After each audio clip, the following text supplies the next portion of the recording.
Yo, so what's going on, Battlefielders? It is Pwn, and we are here with a unique little type gameplay, something I don't often do. But before we start into it, there's a couple topics we need to talk about today. Me and you sit down, hold them tight. We're going to talk about, hey, I got a new mic. How's the quality of it? I bought a nice little Yeti. It's quite thick, juicy, chody, and I like it. I mean, it's a little big, but I also got a pop filter and a stand for it. But I don't know. I mean, the stand's fine. I think I missed a clamp or something somewhere. I need to buy something extra to tie this big fat chode of a thing onto it. But hopefully the quality is good for you guys. I told you guys that I needed to buy a new mic. And we got one now, so hopefully it turns out pretty good. But anyways, the reason this gameplay is entirely different than what I usually do is not because of Conquest, but because I actually pull out the M16. And I know you guys are like, wait. I think I put up one gameplay a couple weeks ago, and I think that was the very first time I've ever used the M16, in which, if you guys have any sort of experience or you've ever heard me say, the M16 is the best gun in the game.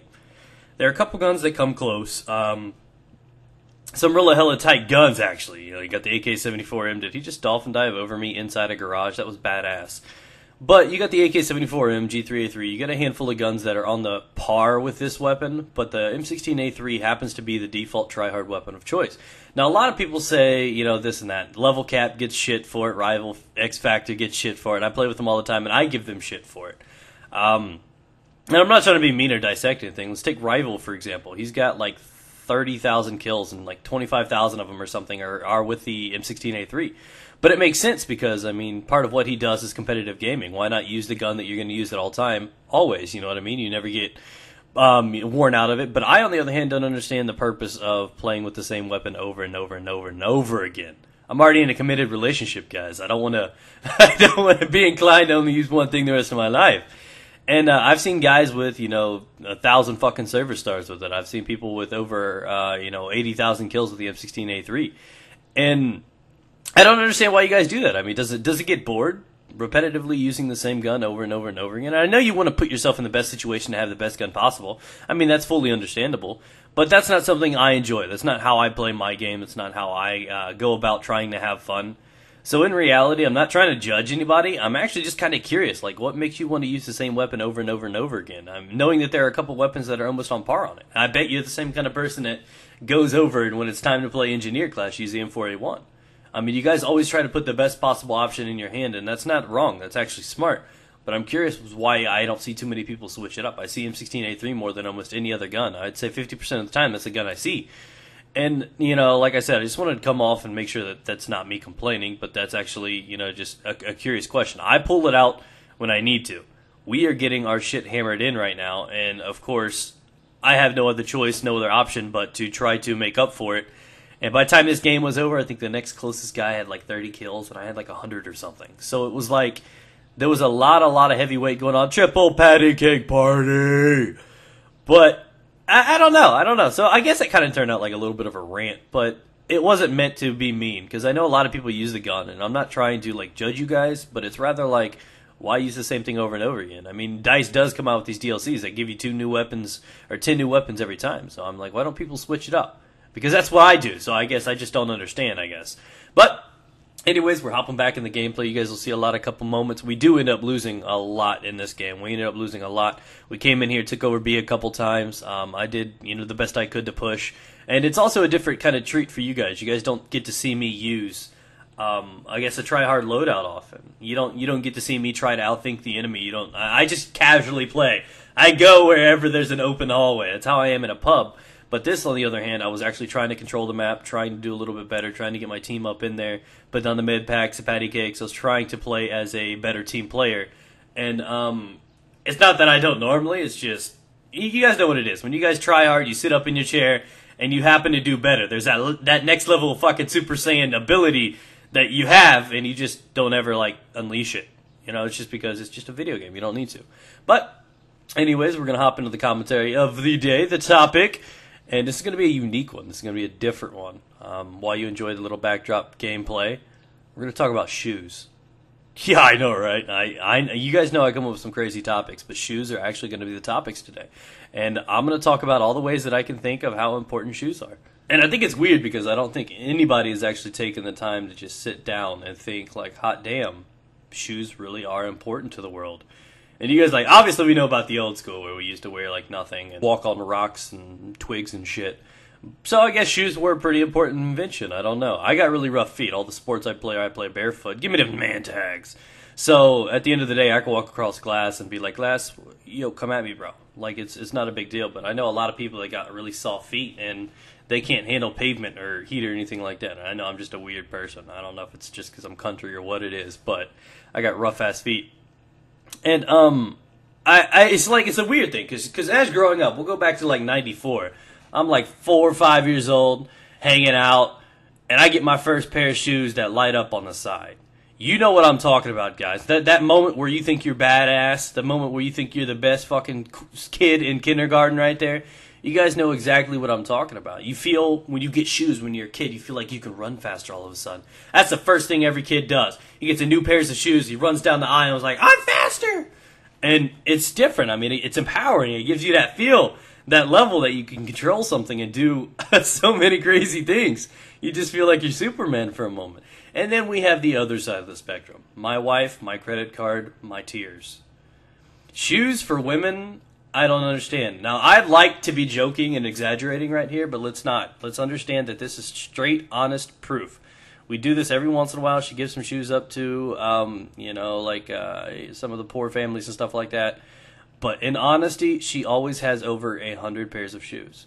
Not like 100 shoes, but 100 pairs of shoes. And I don't know what it is with women and shoes. It's crazy. I've got me, 5, 10 pairs, but that's only because I find good deals on them. I can get a pair of Forces for $25, so I got whites, grays, whatever, And it's crazy. I don't understand the thing for women. I don't have a brown with one of these things on it. I've got a pair of gray with one of these flowers on it, but I'm like, bitch. But thankfully, a lot of women's shoes could be like, you can go to the store and get them for like $10. Some of them loose little sandals or something.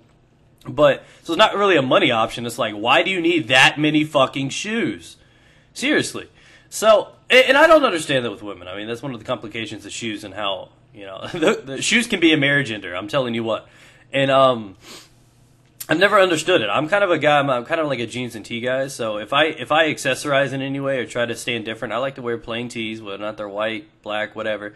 I like to wear plain tees, and in those tees, I like to wear like a different kind of jacket. I like to wear, this kind of jacket, that kind of jacket. So I guess the way that I express myself is in my jackets and somewhat my shoes. And I gotta come at me, bro, belt. So I'm a badass. That's right. I'm just making sure.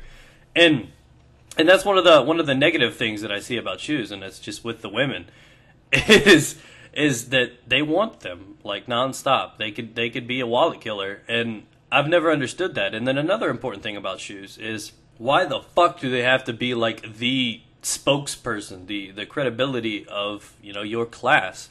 I see guys, like all the time. I live in a bad neighborhood. Not too many people have a lot of good things.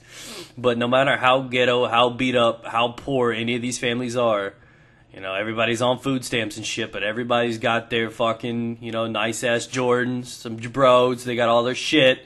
So I don't understand, what kind of place we live. You got 4 children, and you're spending hundreds of dollars on outfit and fucking necklaces and shit like this, but you can't even put food on the table. See, it's one thing that I've not understood is like all of these companies, like a pair of Jordans, $100, $120, $150.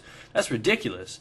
And I wanted that as a kid, that's kind of like an establishment. If you don't have that hot shit, you're going to get made fun of in school. So I remember one year that I got 2 pairs of Jordans and some random little Converses or something just for comfort wear. And it wasn't easy being the only white kid in school. I had to make up for a lot of shit. And so I had my Jordans, and I had this red Doberman, right? Day of school started. He went in there and ate the asshole out of my shoes.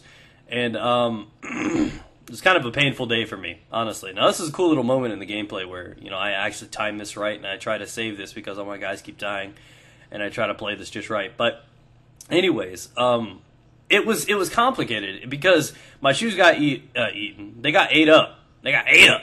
By my dog, and this wasn't my dog, especially after this moment. But I had $250 pairs of Jordan, and they were sitting there at the front couch, and he ate our futon and my 2 pairs of shoes right before the day I started school. And you don't know what that's like. That's like, damn, I'm getting made fun of. I got to wear the same beat-ass shit that I was mowing grass in summer with. And, I shouldn't have to feel it. You shouldn't have to feel that way about shoes. You know what I mean? That is not something that you should have to worry about. But that's how shoes are. I mean, they're important in my neighborhood. They're important to the people around me. They're important to so many people, so many things. And it's just absolutely ridiculous. I don't understand. You know, where in our community, you know, I don't care because, you know, women get their nails done. They get you know, new necklaces and shit like that. I don't notice that stuff. Not trying to be mean. Not saying I don't care, but I don't notice that shit. It's I don't know if it's a guy thing. I know some men that notice it, and that's like a deal breaker. I mean, some women, like when a guy notices their nails and shit, you know, he's the fucking keeper. He's the #1 guy in the world at the moment. I'm like, motherfucker, stop noticing their nails. And it's just like crazy. But shoes have been like this way to establish dominance and wealth in the community. And I see people that can't even afford food, but they have like the best shoes in the world. And it's like ridiculous. I don't understand why that's like a symbol of wealth and, you know, prosperity or whatever. But whatever to that one. And then it's like it gets complicated because we pay a lot of money for these shoes. You're definitely paying a lot more what they're doing, and you're paying for the label. You're paying for the number. But now we're going to move over to one that I get judged for heavily, and I don't know if it's because it's a white thing or if it's because it's a dumbass thing or what it is I do. But I wear flip-flops all the fucking time. Like, seriously, Blizzard inbound, I'm still wearing flip-flops. I've got 2 or 3 pairs of flip-flops for different occasions. You know, you got the cushion gel ones that don't handle well in the water, so I don't wear those when it's wet outside, but I got these foam ones that slide through the motherfuckers. So I love flip-flops. That's just how I am. I'm a casual guy. Like I said, I like to put on a pair of shorts, a pair of jeans, plain shirt, put on some shoes. That's just how I am. I toss on a jacket. I'm not picky about this shit. My wife comes in every morning. How do these look? I'm like shoes, like $12? I don't know. So it's like, I don't understand that. People judge me for wearing flip-flops at, you know, like winter or awkward events. Like, you should be, you know, we'll be at a funeral and I'm wearing fucking flip-flops. And you're like, is that appropriate? What, you want me to, you know, wax up some fucking shoes and look spiffy? No, that ain't me. So I guess there's different ways to accessorize and show who you are with your shoes. So that's been my topic. I did a whole fucking commentary about shoes, guys. Hopefully you've enjoyed it. Hopefully it wasn't too boring. Hopefully you have a newfound respect and understanding of what shoes really are. Peace out, guys. Get it.